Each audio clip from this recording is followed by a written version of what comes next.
apaixonado por ela. Então a primeira coisa que eu acho que concorre para ajudar uma pessoa a se tornar um especialista nesse sentido é aceitar ocupar esse lugar.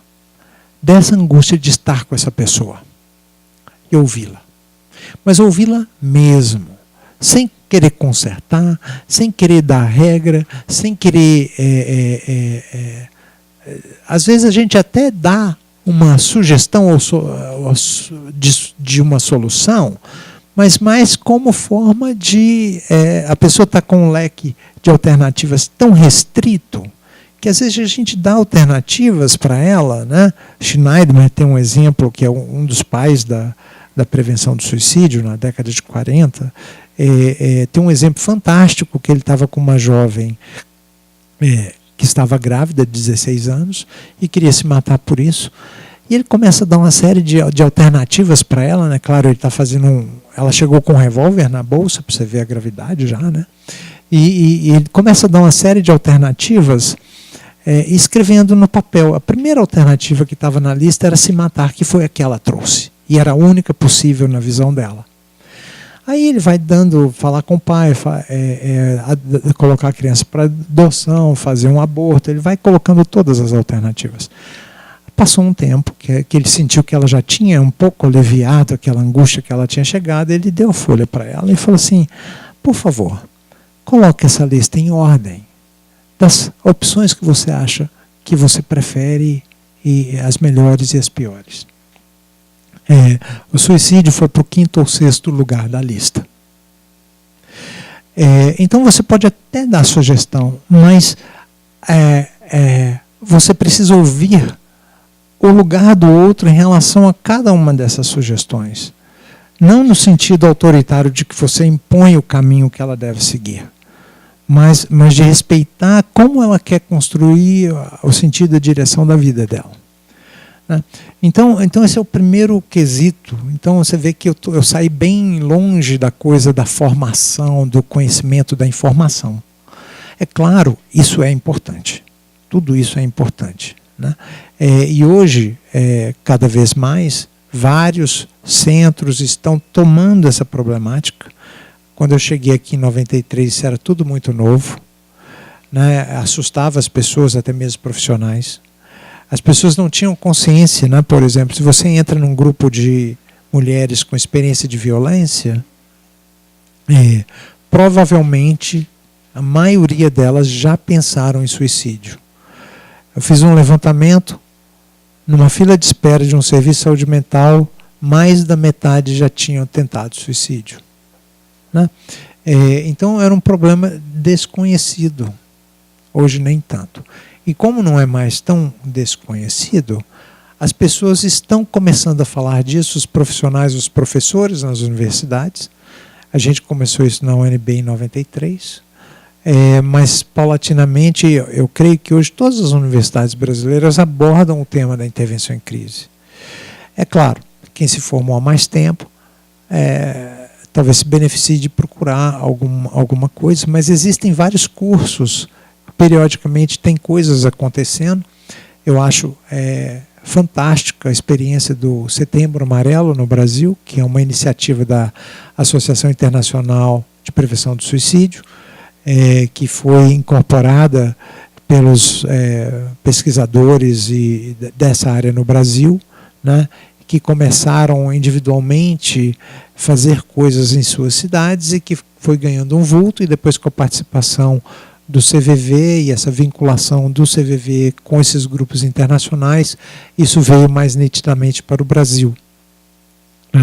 Então, eu acho que esse profissional acaba se formando, buscando conhecimento, buscando informação, buscando estar presente em eventos como esse. Né? E, obviamente, eu acho que conversando com colegas, trocando ideias, em geral, quando a gente tem um caso de risco de suicídio, que a gente identifica que é significativo, não é só uma ideação vaga, é sempre interessante que você troque ideias com colegas, né? Busque informação, leia alguns textos. Quer dizer, então a gente vai se formando. E eu acho que tudo começa com essa atitude de desejar ocupar este lugar. A informação você alcança.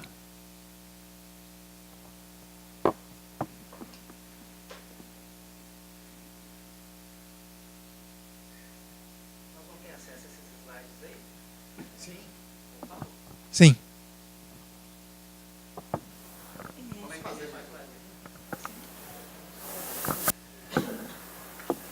Isso vai para o site. Vai para o site. E o e-mail.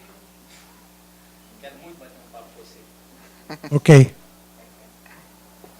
Bom, no decorrer do que você disse até agora, a gente ouve muito falar sobre tentativa de suicídio, né?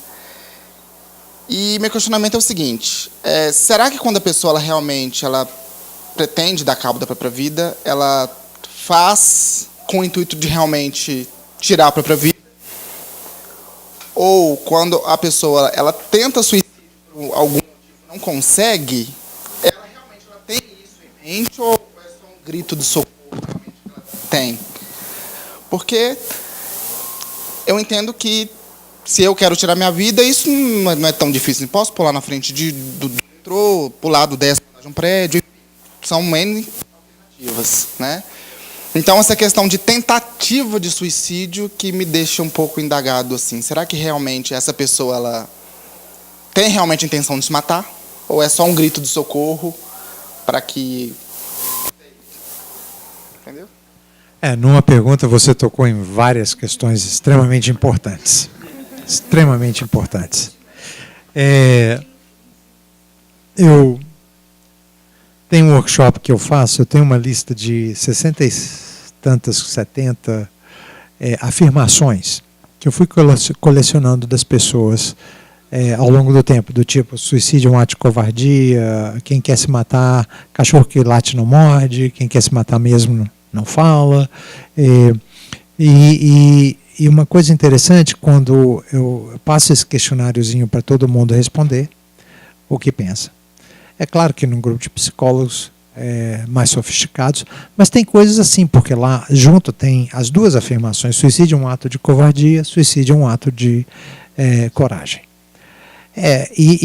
Tipicamente, se você diz que é um, é difícil dizer que é o outro, né? Mas também tem ali suicídio é um ato de desespero. Então, o que eu gosto de fazer com isso, e o fantástico, na verdade, não interessa o que o cara responde certo ou errado, porque muitas vezes não tem o certo e errado. Tem a ver com o processo da pessoa de descoberta do que ela pensa, ou até o desafio de dizer, e aí, o que você acha?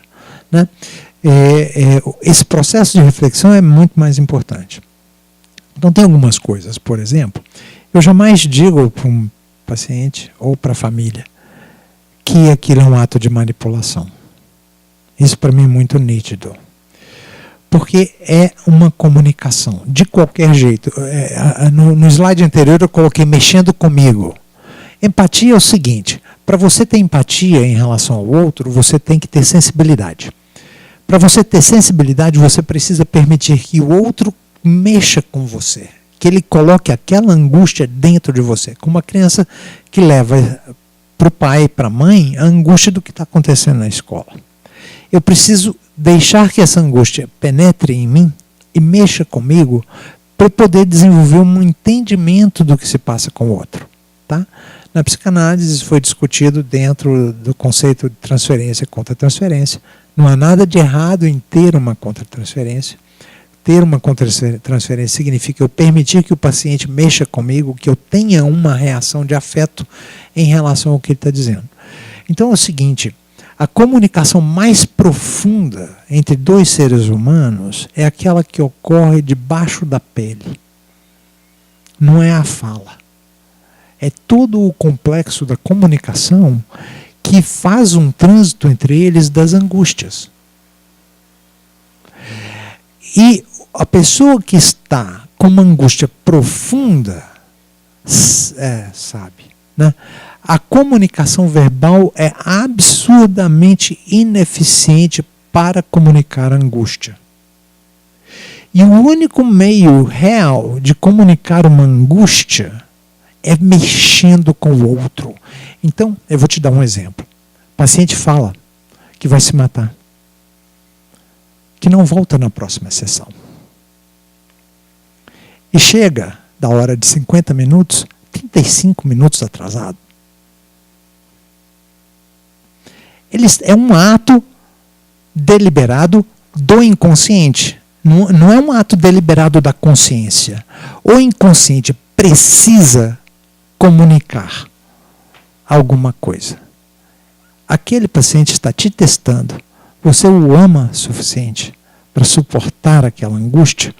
Você vai ser capaz de segurar o seu impulso agressivo, de descontar nele a raiva que você passou pela forma como ele mexeu com você? Entendeu? Então, se ele não tem o recurso da tentativa de suicídio, ou da ameaça de suicídio, ou do planejamento de suicídio, ele não tem como comunicar essas angústias. O que acontece é que é muito difícil parar para criar um espaço para acolher essa angústia. Entendeu? Eu não sei se eu respondi. Mas, vamos lá. Se tiver mais dúvida.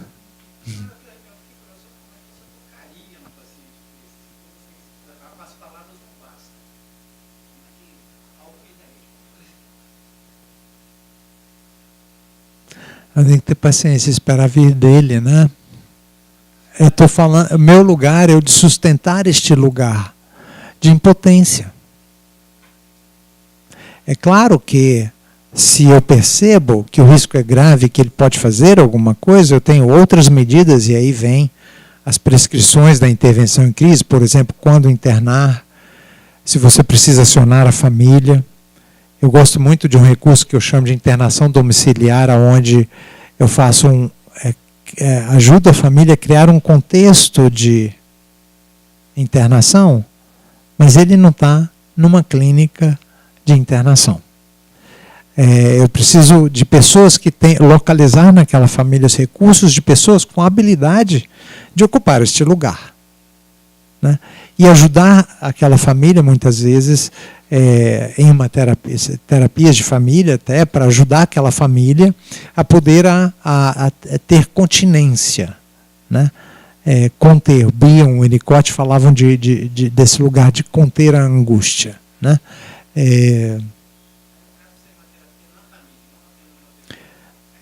Na intervenção em crise você usa todos os recursos possíveis e imagináveis, né? Todos. A intervenção em crise não tem preconceitos, tá? O valor maior na intervenção em crise é o bem-estar e a segurança das pessoas, no plural, do sujeito, da família e do próprio terapeuta. É o bem-estar e a segurança das pessoas. Isso está acima de qualquer valor, outro valor de técnica, outro valor de abordagem. Todos esses outros valores são secundários a esse, né? Eu não trabalho com o conceito de sigilo. Eu trabalho com o conceito de confidencialidade. Exatamente. E meu acordo com ele é o seguinte: você pode confiar em mim para ter o seu... para cuidar de você em momentos que até mesmo você tenha dificuldades de fazer isso.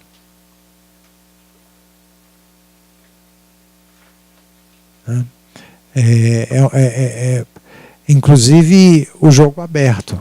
O jogo aberto. Porque, agora, se eu preciso envolver a família, eu não vou fazer isso autocraticamente por ele, eu vou fazer isso com ele. Eu vou conversar com ele o que eu preciso, qual o envolvimento que eu preciso da família, com que objetivo, como ele vai participar, se ele vai estar junto ou não, se ele vai estar junto, como ele vai se preparar para esse encontro com a família. Até às vezes, se a família não sabe como vai ser revelado, quem vai revelar, eu, ou ele espera que eu revele, ou ele prefere revelar, como. Né? É claro que tem situações emergenciais que não tem jeito. Né? Você chama o SAMU, e enquanto o SAMU leva para algum hospital, você se dirige até ele, e enquanto faz o contato com a família. Mas, por exemplo, eu pergunto coisas assim, quem você quer? Né? Já houve situações da pessoa, não quero meu pai, de jeito nenhum. Não quero ver meu pai de jeito nenhum. A pessoa que eu quero é meu avô. Né? Então eu negocio essas coisas, que eu acho importante, tudo isso dentro daquela lógica do respeito, compreendendo o motivo dele e procurando dar os contornos que sejam terapêuticos. Né? Então, na verdade, o pai estava do lado de fora, e nessa intervenção, isso é um projeto que até o ano passado a gente teve na Universidade de Brasília, né, que a gente fazia o acompanhamento de casos após tentativa no Hospital Geral Asa Norte de Brasília, enquanto eu tinha alguém da minha equipe com ela, com essa pessoa, eu estava com pai e mãe do lado de fora, enquanto aguardávamos o avô chegar. Né? Para depois ver como ia fazer isso. Inclusive a alta dessa pessoa foi para a casa do avô. Né? Então...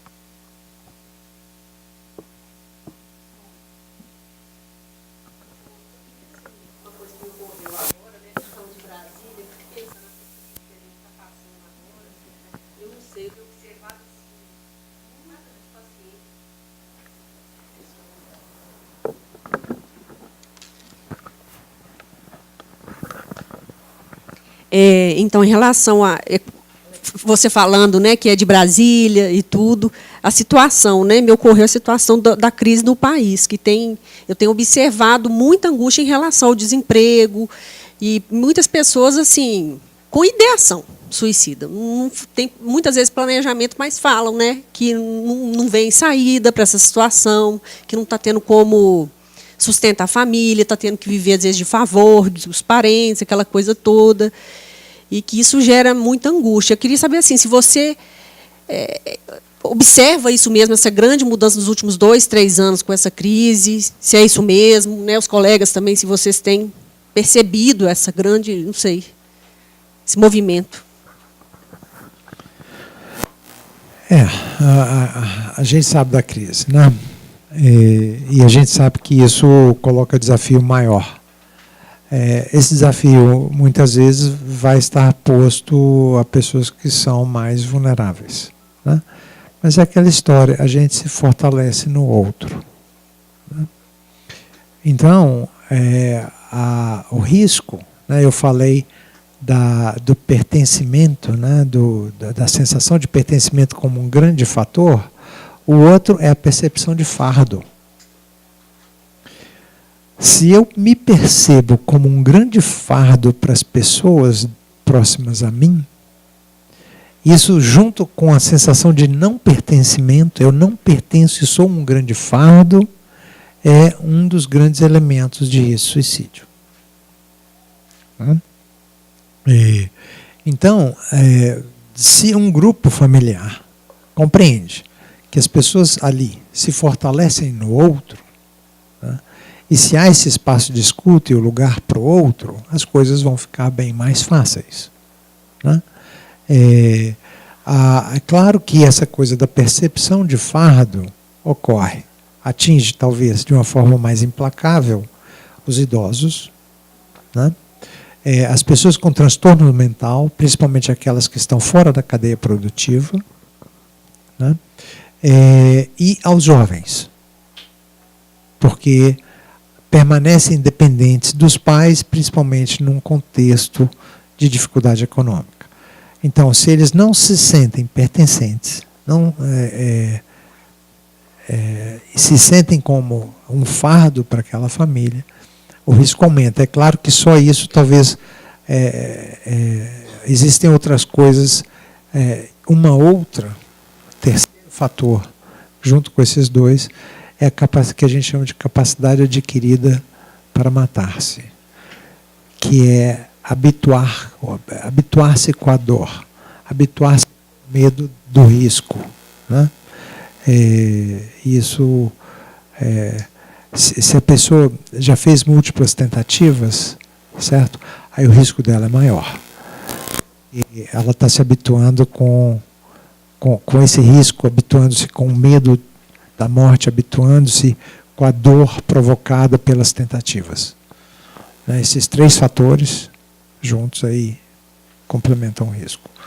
Mas a cura está nessa relação de apoio mútuo dentro do contexto familiar, encontrando soluções criativas, né?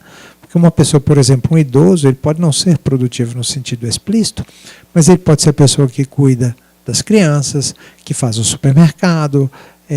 Então, de uma certa forma, ele colabora e se torna necessário, participante daquele contexto. Se as pessoas naquele contexto são capazes de reconhecer a importância que aquela pessoa tem para o grupo, então ela deixa de ser um fardo, ela passa a se ver. Isso ajuda a constituir autoestima e tem outras questões favoráveis.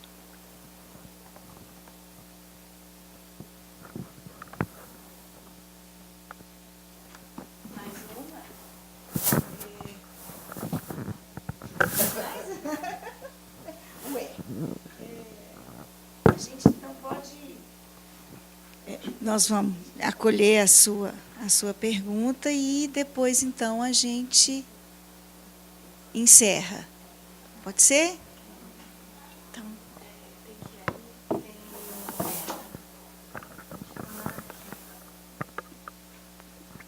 boa noite. Eu queria saber sobre a automutilação, porque tem pessoas que se automutilam e dizem que não queriam se matar se automutilando. Elas só queriam se machucar. Se tem uma relação, se essas pessoas, mesmo sem perceberem, estão tentando o suicídio.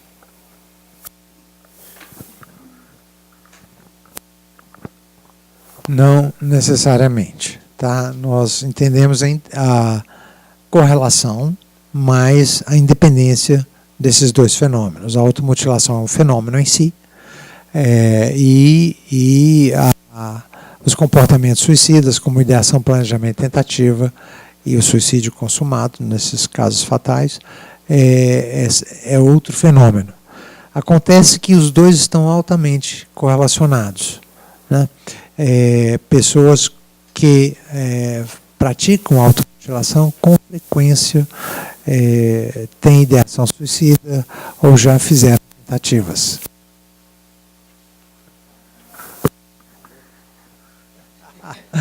A bateria está dizendo que a gente está chegando ao fim, né?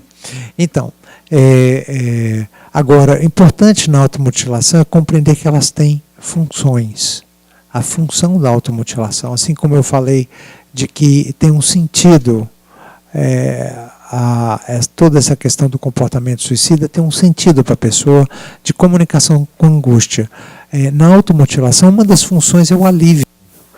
Ou eu transformo aquela dor subjetiva em uma dor real, ou eu vendo aquilo ali, eu materializo de alguma forma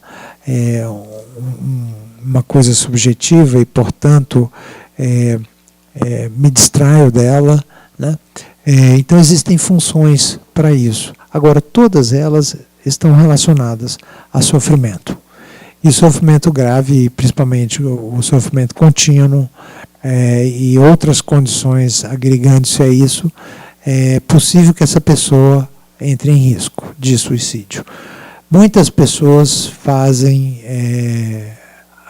têm comportamentos de automutilação, autolesão intencional, mas superam isso. Às vezes tem a ver com uma fase da juventude e depois, quando a vida se estabiliza, vamos dizer, no início da vida adulta ou logo depois, esse comportamento desaparece. Assim como a ideação suicida também pode ser uma fase da vida que passa, né? O importante é entender que são sinalizações de sofrimento que precisam de atenção.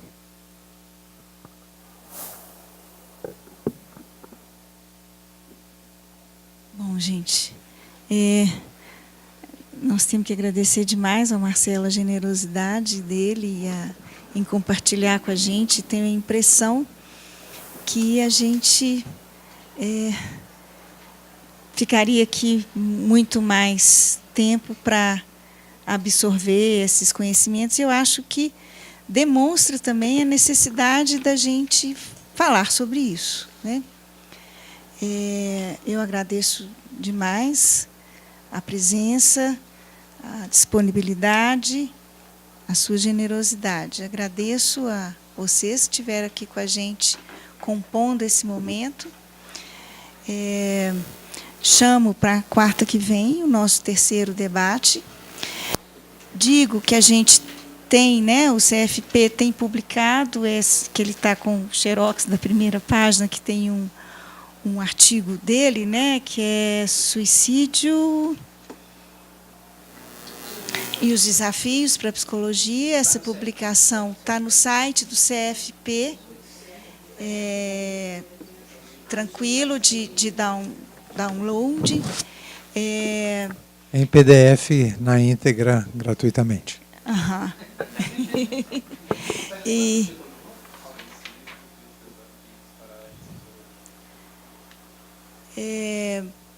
esse ciclo de debates, então, é uma promoção conjunta das nossas 4 comissões: clínica, saúde mental e comissão de gênero e diversidade sexual.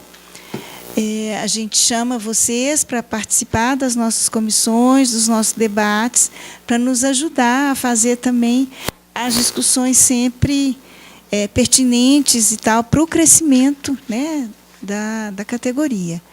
Agradeço demais a vocês. Boa noite.